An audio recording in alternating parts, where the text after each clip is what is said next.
Hello beautiful soul! Welcome back to my channel. This is my channel. Amir from Japan, kabayan. Sagittarius, this reading is for you. Tingnan natin ang iyong October 19 to 25. 2025. Maraming salamat muna sa mga subscriber, new subscriber, cross-watcher, at sa mga, hindi ko nasama ko ba to? At sa mga bagong pasok dyan, welcome na welcome kayo sa bahay ni Ate Aimee. Salamat din sa nakataba ng puso ninyong mga comments. At sa mga nagpa-personal reading, marami pong salamat. Kung gusto nyo na energy nyo lang talaga, ang gusto nyo makuha natin, all the details para sa personal reading is in description below. Paka-check na lang. Energy reading tayo General reading. Kunin mo lang ang sayo at itapon ang hindi naman sayo. Maaring vice versa. Energy mo, energy ng person mo, energy ng malapit sa puso mo, nangyayari or mangyayari pala. Use your own intuition, lawakan nyo ang inyong isipan, energy reading, ano man ang gender mo, ano man ang edad mo. Lagi nyo tatandaan na kayo pa rin ang makapagpapabago ng inyong buhay. Tingnan natin ang iyong energy this week. Sagittarius. New beginning Masaya ka naman daw. Ibig sabihin, may saya or may happiness situation. Nakaramdam ka ng saya.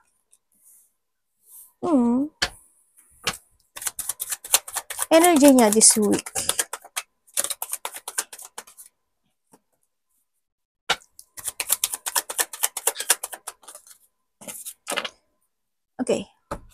Okay, energy mo this week. Sa iba sa inyo,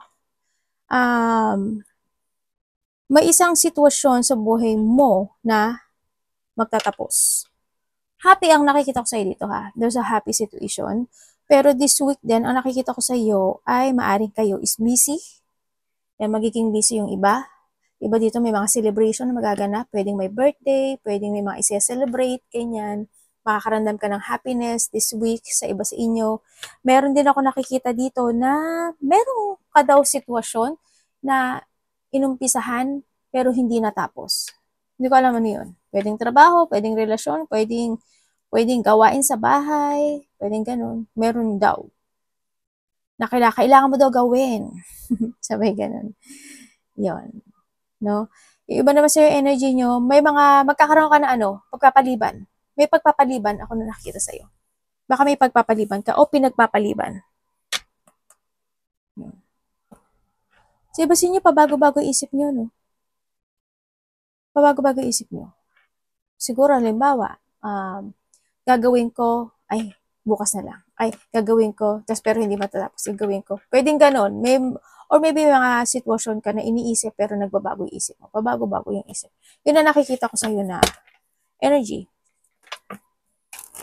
May achievement ka nga Sa iba dito, happiness, beginning, happiness.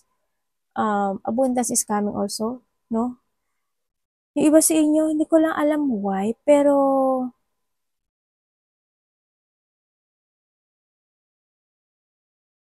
meron kang situation na may ginagawa kang walang katuturan? Ano bang Tagalog na Parang walang purpose, ganun. May ganun, ako nakikita. Hindi ko alam in what way sa'yo. Pero ka daw ginagawang without purpose. Tingnan natin na parating kay Sagittarius.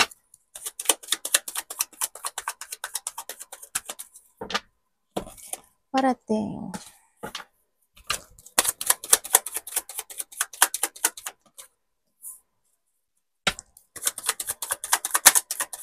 Hinihintay ka, lalaki?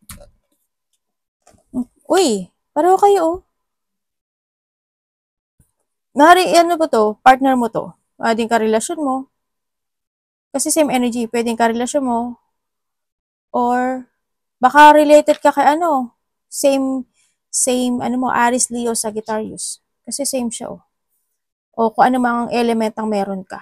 Pero, maaring may hinihintay ka na isang lalaki. Sa iba sa inyo. Sa iba naman sa inyo is lalaki o babae. No? Meron ako nakikita na parating sa inyo kasi may lalaki o babaeng kukonek sa iyo Aries, Leo, Sagittarius. Kung ano mang element kasi hindi naman kasi talaga ikaw pwede ka nga maging coin Di ba? Pwede ka maging earth. Kasi wala sa yun wala sa ganito. Yan, Taurus, Virgo, Capricorn. May ko-connect sa'yo na lalaki or babae. Kung ikaw is babae, lalaki ko-connect sa'yo. Kung lalaki ka, babae ko-connect sa'yo. Ang nakikita ko rin dito,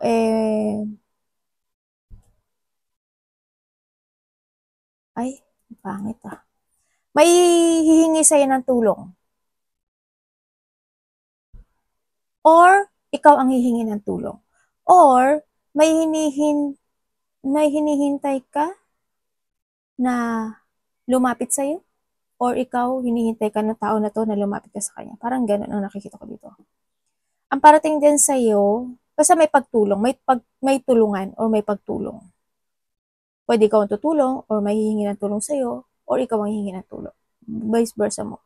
Ako nakikita sa iyo.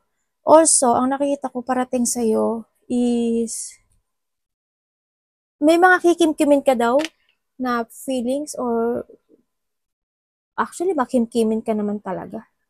Kahit ano man sabihin ko, baliktarin ko man ang mundo ganun ka talaga. Yeah, may mga kinikimkim ka daw na emotions no sa iyo. May kahilingan ako nakikita sa iyo. May hinihiling ka ata. Sa iba sa inyo, may kasiyahan talaga, no? Ibig sabihin, may mga sayang magaganap o mangyayari. Makakaramdam ka ng kasiyahan, satisfaction. Ganun ang nakikita ko sa'yo dito. May mga bagay ka daw na i-analyze or meron ka mga bagay na ipaprogress this week. Ganyan. Maaaring may kasama kang lalaki o babae. Kung babae ka, lalaki. Kung ano, lalaki. Ganun. Meron ka mga ipaprogress or nahandod ka sa situation mo na merong naghahanap ka this time ng tamang destinations in life. Pwedeng gano'n. So, nakita ko sa'yo ito. Parang hindi mo alam kung, saan ba ako? Ganyan. Iba dito may hinihintay kayo. Yeah, you patiently waiting with something. Ano ba itong nasa kamay ko? May mga strategy rin ako na nakikita or maybe nakakaisip ka na strategy for something. Or may tao na magbibigay sa'yo ng strategy na ganito, ganyan, ganon, gawin mo. Pwedeng ganon. Tingnan natin ang dapat mong iwasan. Dapat iwasan. Yung Sagittarius this week. Makita ko yung devil. Bumungad yung devil. Buti na lang hindi ko pinalabas. Dapat mong iwasan.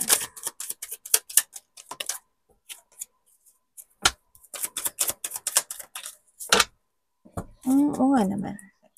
Okay, dapat mong iwasan this week. Dapat mong iwasan this week yung matampuhin. Yeah, iwasan mo.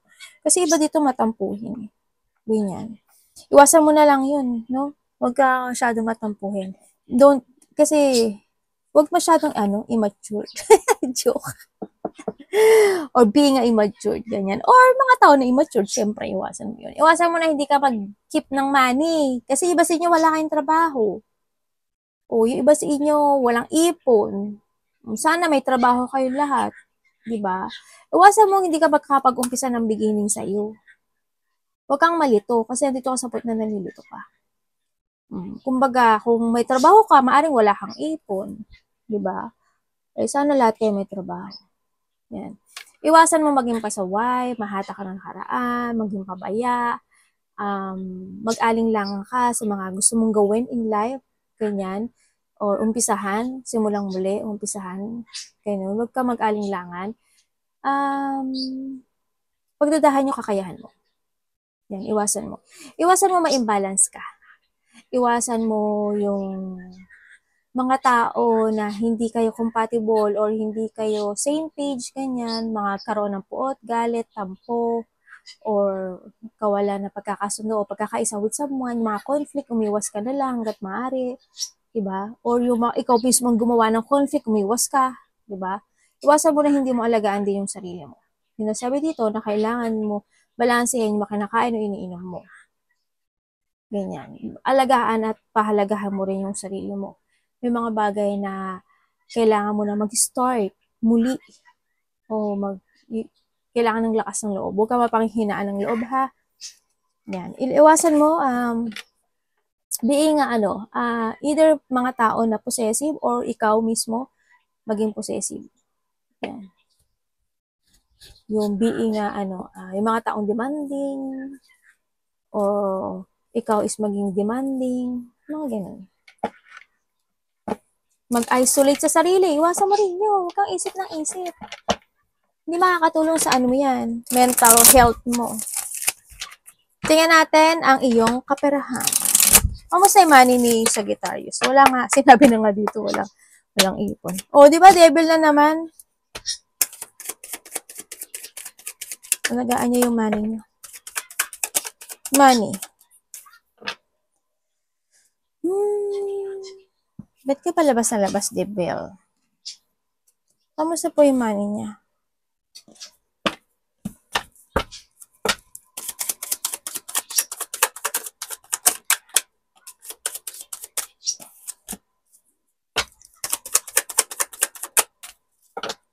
Uy, hindi maganda yung money mo. Okay, when it comes sa money mo. When it comes sa money mo, hindi medyo maganda. Kasi medyo disorganized ka sa money mo. Hindi ko nakikita yung successful. Kumbaga, maaring kung ano lang yung meron ka ngayon na pagkakasya mo yun o pinagkakasya mo yun. Yun ang nakikita ko. Medyo low or hindi maganda yung layers. This is stuck or trap yung money pagdating sa money mo, no? Maari na may tao na na nagbibigay o tumutulong sa'yo when it comes to money, pwedeng ganun. Or vice versa tayo. Pero pagdating sa money, hindi siya successful. Disorganized to. Hindi ka nakaka-focus. May mga pagdating sa money, may mga mali kang ginawa or gagawin. Yun ang nakikita ko sa'yo dito. Halimbawa, dati may ipon ka naman talaga. Pero dahil sa kagustuhan mo ng isang bagay, isang sitwasyon, yung ipon na yun ay nailabas mo. Ibig sabihin, mali na yun, di ba? Kaya ngayon, medyo nahihirapan ka sa money. Pwedeng gano'n. Example ko lang naman yun. Yun na nakikita ko sa'yo dito. Ingatan mo yung pera mo. No, ingatan mo. Kasi hindi siya maganda. Medyo weak yung pera mo dito sa akin. As in, hindi talaga ganun katibay no? Hindi nag-grow ang nakikita ko dito Hindi maganda yung yung nawawala ka ata sa disiplina o hindi nagiging maganda yung pagpapatakbo ng pera. Ingatan mo na lang, ha?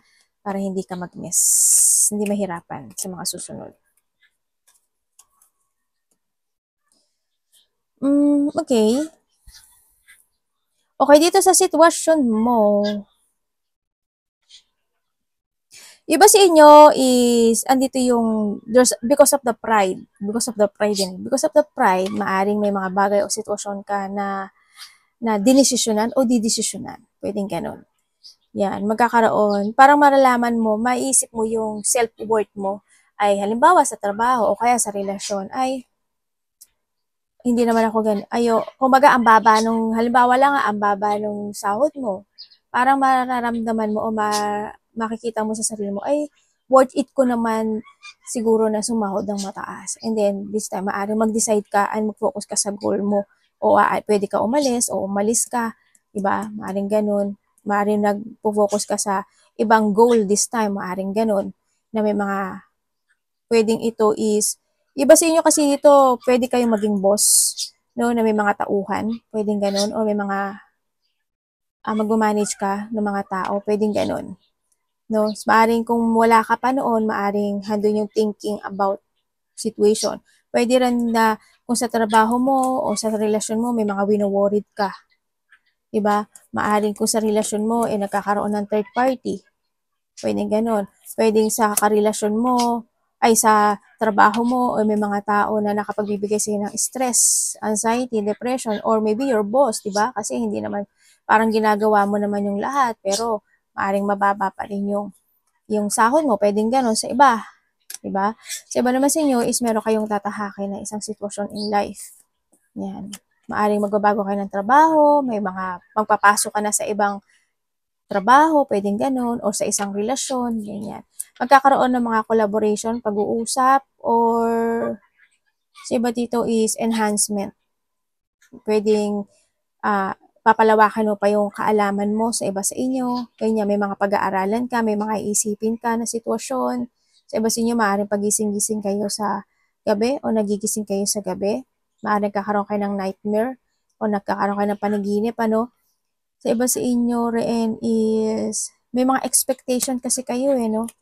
Yan. Halimbawa sa trabaho, expect mo na yung trabaho mo is same ng sasahudin mo. Maaaring ganun. Or maybe, ando yung expectation mo na you have a target na i-focus mo this time. May ganun ka daw na gagawin. Dito. Andito rin yung iba, mataas ang ego, ganyan, ma-pride, mataas ang ego. Sa iba sa inyo. Or may ari din na kinakailangan. Kung this is a relationship naman talaga, na may nagkakaroon ng third party, nako naman, wag mo naman ibaba yung ego at pride mo, di ba? Ikaw na nga ang kawawa May pa ibababa. Pero nasa sa inyo yun. No? Kung lang naman nagkakaroon kayo ng third party sa iba sa inyo. Yung may magkakaroon kayo ng collaboration. Sa iba sa inyo, may tao na tutulong sa'yo. Tulad ng sabi ko kanina, di ba?